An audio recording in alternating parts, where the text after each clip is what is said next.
अपने ही समाज में ये हालत कर रहे हैं, मुसलमानों की कोई बात नहीं कर रहे हैं। कहीं मुसलमानों के खिलाफ एक मुसलमानों के खिलाफ जो भी अत्याचार हो रहे हैं, जुल्म हो रहे हैं, उनके सपोर्ट में आप एक शब्द नहीं बोल पा रहे हैं। तो इस तरीके से पूरा सोशल इंजीनियरिंग के फॉर्मूले पे काम करते हुए 27 मुसलमानों को टिकट दिया है। ऐसे आप देख रहे हैं अधिकार की बात न्यूज। खबर आजमगढ़ जिले से है। शुक्रवार को दोनों लोकसभा सीटों से बसपा प्रत्याशियों ने नामांकन दाखिल किया। इस दौरान उनके साथ लालगंज की बसपा प्रत्याशी डॉक्टर इंदु चौधरी भी थी, लेकिन प्रस्तावकों के इंतजार में वह कुछ देर के लिए बैरिकेडिंग के पास ही रुक गई। तब तक मसूद अहमद समर्थकों के साथ नामांकन करने के लिए पहुंचे गए। इसके कुछ देर बाद ही लालगंज बसपा प्रत्याशी भी प्रस्तावक के आने के बाद नामांकन करने कलेक्ट्रेट में दाखिल हुई। नामांकन के बाद दोनों प्रत्याशियों ने मीडिया से भी वार्ता की। मसूद अहमद ने जहां भाजपा और सपा प्रत्याशियों के बाहरी होने की बात कही, तो वहीं डॉक्टर इंदु चौधरी ने सपा को आड़े हाथों लिया। उन्होंने कहा कि सपा बसपा को हमेशा भाजपा की बी टीम कहती है, लेकिन मुसलमानों पर जुल्म हो रहा है और सपा कुछ नहीं बोल रही है। जबकि हमारी बहन जी ने कहा है कि जब बाबरी मस्जिद बनेगी तो बसपा उसमें सबसे आगे रहेगी। आज बसपा ने 27 मुस्लिम प्रत्याशी उतारे हैं। ऐसे में भाजपा की बी टीम बसपा नहीं बल्कि सपा है।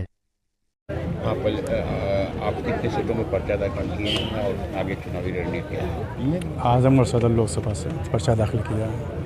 कितने सीटों में? 2 सीट में बहुजन समाज पार्टी से। और आगे अब क्या रणनीति, चुनाव कैसा लग रहा है? चुनाव बहुत अच्छा है, माहौल बना हुआ है और अच्छा बनाएंगे और इंशाल्लाह हम जीत दर्ज करेंगे। जिस हिसाब से लोग अभी देख रहे हैं भाजपा और सपा की बात कर रहे हैं, उसमें बसपा अपने को किस तरह? देखिए, हम तो आजमगढ़ की जनता से बहुत ही संतुष्ट हैं। जब वो बाहर के मेहमानों को इतनी इज्जत दे सकती है, उनको यहाँ पे सांसद बना सकती है। हम तो इस ज़िले के लाल हैं, बेटे हैं। हमारे पिताजी शिवली कॉलेज के लेक्चरर थे। हम भी यहीं के पले हैं, बढ़े हैं, पैदा हुए हैं।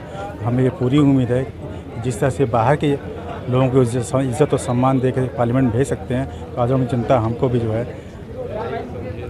बसपा के टिकट से पार्लियामेंट भेजेगी।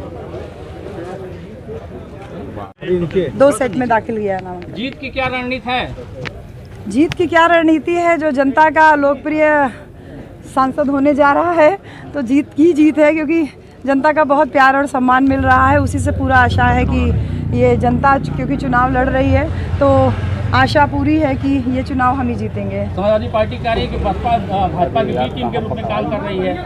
बी टीम के रूप में कौन कार्य कर रहा है? ये तो आपने देख ही लिया कि पूरा यादव यादव पार्टी एक सीमित परिवार तक सीमित हो गई है, यादव पार्टी हो गई है। वो अहीर लोगों को भी टिकट नहीं दिया जा रहा है। तो आप ये समझ लीजिए कि जब आप अपने ही समाज में ये हालत कर रहे हैं, मुसलमानों की कोई बात नहीं कर रहे हैं, कहीं मुसलमानों के खिलाफ एक मुसलमानों के खिलाफ जो भी अत्याचार हो रहे हैं, जुल्म हो रहे हैं, उनके सपोर्ट में आप एक शब्द नहीं बोल पा रहे हैं। तो इस तरीके से आप खुद ही बता रहे हैं कि आप बीजेपी की बी टीम आप स्वयं बने हुए हैं। और बहन कुमारी मायावती जी ने आजमगढ़ की जो मेन सीट है सदर की, वहाँ की सीट, बनारस की सीट और भी तमाम जो जगह हैं उन सब की सीट्स, और उसके साथ ही साथ देख लीजिए आप जो जौनपुर की सीट है श्रीकला सिंह जी की, इधर दारा सिंह चौहान जी की, ये तमाम जो इस तरीके से जो पूरा बालकिशन चौहान जी का जो हुआ है, इस तरीके से पूरा सोशल इंजीनियरिंग के फॉर्मूले पे काम करते हुए 27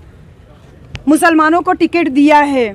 ऐसे दशा में, जहाँ पे ऐसा समय समाज में जहाँ पे मुसलमानों के खिलाफ कोई बोल नहीं रहा है, मुसलमानों के जो सपोर्ट में केवल और केवल बहुजन समाज पार्टी ही दिखाई दे रही है। बहन कुमारी मायावती जी के ऊपर पूरे मुस्लिम समाज को भरोसा जताना चाहिए कि आप 18% हो करके भी क्यों माइनॉरिटी बने हुए हैं। आप बहुजन समाज पार्टी के सहयोग में आइए। बहन कुमारी मायावती जी ने खुल करके कहा है कि हम हमेशा मुस्लिम समाज के साथ में हैं, और माननीय आकाश आनंद जी हमारे राष्ट्रीय कोऑर्डिनेटर हैं, उन्होंने स्वयं ये कहा है कि बाबरी मस्जिद जब बनेगी तो हम उसमें सबसे पहले आगे पहल करके आएंगे। तो ऐसे में जो ये प्रश्न है कि बी टीम, भाजपा की बी टीम, सही मायने में तो समाजवादी पार्टी है, बहुजन समाज पार्टी अकेले दम पे लड़ करके ये जी अखिलेश जी तो उसमें अपने कैंडिडेट मानते हैं। समाजवादी पार्टी करीब पूरा मुसलमान हमारे साथ है, आप कहाँ हैं? देखिए, आप दिन में सपने देखना बहुत अच्छी बात है, आप देख सकते हैं, ठीक है, आप देख सकते हैं भाई, आपके पास आंखें हैं, आपके पास मन है, आप किसी भी समय का सपना देख सकते हैं। आंखें बंद कर लेने से अंधेरा थोड़ी होता है,